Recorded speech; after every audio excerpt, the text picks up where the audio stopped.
चंद्र ग्रहण को लेकर बहुत सारी शंकाएं लोगों के मन में हैं और धीरे धीरे हमारी कोशिश होगी कि इस शो के माध्यम से उन पर हम प्रकाश डालें ताकि लोग सोच पाएं कि इसमें क्या करना है और क्या नहीं करना है। जी।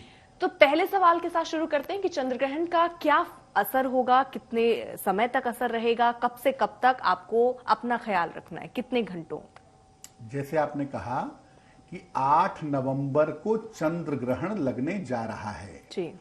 तो अगर हम भारतीय समय के हिसाब से बताएं तो सबसे पहले बता दें कि साल का ये अंतिम चंद्र ग्रहण संपूर्ण चंद्र ग्रहण है और ये भारतीय समय के हिसाब से दोपहर में 1:32 पर आरंभ होगा।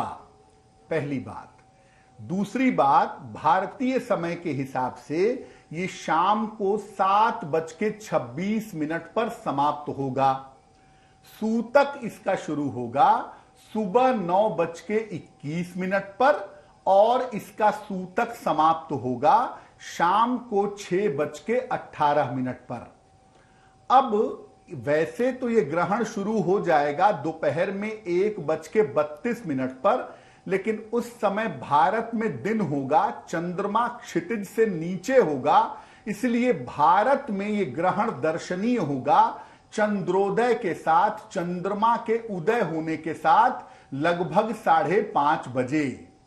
तो चंद्रोदय के उदय के साथ ये ग्रहण दिखाई देगा भारत में और जब चंद्रमा आगे बढ़ेगा तब ये ग्रहण समाप्त होगा लगभग भारतीय समय के हिसाब से 6:30 बजे के आसपास। तो अगर हम भारत में इस ग्रहण को समझना चाहें कि भारत में कितने समय ये ग्रहण ठीक से दिखाई देगा, तो ये ग्रहण आंशिक रूप से भारत में दिखाई देगा शाम को 5:30 से लगभग 6:30 बजे तक। और जो पूर्ण चंद्र ग्रहण है ये भारत के पूर्वी इलाकों में दिखेगा, जैसे कोलकाता में दिखेगा, गुवाहाटी में दिखेगा, रांची में दिखेगा, पटना में दिखेगा। इन स्थानों पर यह ग्रहण अपने पूर्ण रूप में दिखाई देगा। बाकी भारत में यह ग्रहण आंशिक रूप से दिखेगा शाम को 5:30 बजे से लेकर के लगभग 6:30 बजे तक और 7:30 के बाद पूरी दुनिया में यह ग्रहण समाप्त हो जाएगा। शाम को 7:30 बजे के बाद इस ग्रहण से आपको मुक्ति मिल जाएगी।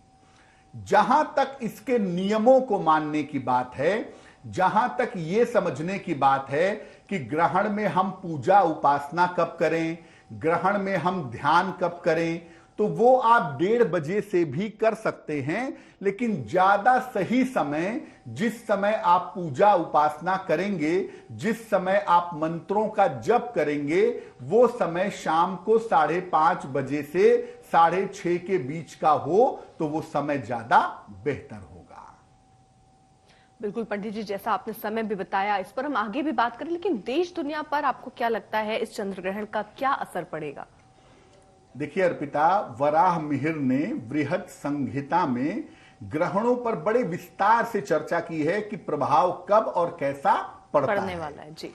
अब देखिए, ग्रहण के बारे में जो वराह मिहिर कहते हैं कि इसका सबसे ज्यादा प्रभाव राष्ट्रों पर पड़ता है और जो लोग राज्य में हैं, जो लोग शासन करते हैं, उनके ऊपर इसका प्रभाव सबसे ज्यादा दिखाई देता है। इंडिविजुअल के ऊपर, अलग से व्यक्तियों के ऊपर भी इसका असर पड़ता है, लेकिन राष्ट्र के ऊपर या शासक के ऊपर इसका असर सबसे ज्यादा पड़ता है। पहली बात। दूसरी बात यह है कि चंद्र ग्रहण का जो असर है, जितने घंटे चंद्र ग्रहण रहता है उतने महीनों तक इसका असर पड़ता है, ऐसा मानते हैं। तो लगभग 4.5-5 घंटे तक ये ग्रहण रहेगा, तो हम मोटे तौर से कहेंगे कि अगले 4-4.5 महीनों तक इसका प्रभाव देश दुनिया में दिखाई देगा।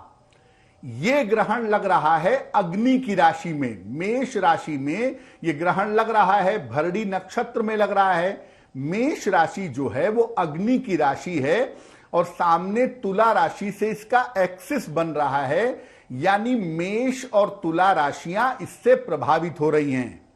तो तो अग्नि की राशियों के प्रभावित होने का मतलब यह है कि अग्नि से संबंधित घटना होना, दुर्घटना होना, विस्फोट होना, युद्ध की नौबत आ जाना, इस तरह की चीजें थोड़ी ज्यादा होंगी। अगर आप देखेंगे तो अगले 4-4.5 महीने तक इस वजह से अशांति फैली रहेगी।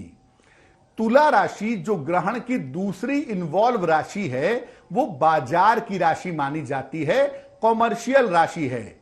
और उसके प्रभावित होने का मतलब यह है कि दुनिया भर के जो बाजार हैं, दुनिया भर के जो लोगों के कारोबार हैं, जो बिजनेस हैं, उस पर भी इसका असर पड़ेगा।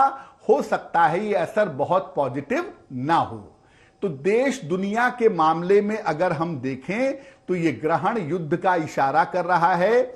ये ग्रहण वायुयान दुर्घटना या अग्नि से आपदा का इशारा कर रहा है। और मेष राशि का ग्रहण हमेशा जो शासक होता है, जो राजा होता है, उसके स्वास्थ्य और उसके जीवन पर अच्छा असर नहीं डालता, तो वहां पर यह नकारात्मक असर डाल सकता है।